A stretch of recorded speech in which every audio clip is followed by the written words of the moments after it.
লন্ডনে ট্রেন স্টেশনের ভিতরে ঢোকার সিস্টেমটা আপনাদের সাথে একটু শেয়ার করছি। পুরো ভিডিওটা আপনারা দেখবেন, ভালো লাগবে আশা করি। এভাবে কিন্তু যখন তখন স্টেশনের ভিতরে ঢোকা যায় না আর কি। কার্ড আছে, সেটা কার্ড টাচ করার পর তারপরে গেট খুলবে, তারপরে ভিতরে ঢুকতে হয়। ভিতরের সামনের অংশটা আপনাদের সাথে শেয়ার করছি, ভিতরটা আর করছি না, শুধু জাস্ট একটু সামনের সাইডটা করছি আর কি। যদি আপনাদের ভালো লাগে তাহলে আপনারা ভিডিওটা দেখবেন। এই তো, আল্লাহ হাফেজ।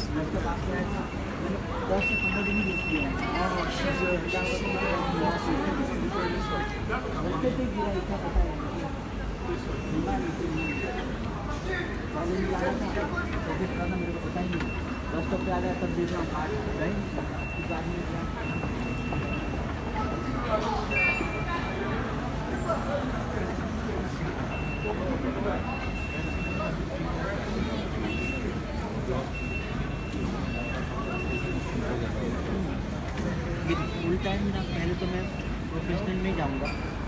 प्रोफेशनल में नहीं मिला, फिर मैं जो इधर काम करता हूँ मुझे उससे मुलाकात। पहले तो मतलब काम तो मेरा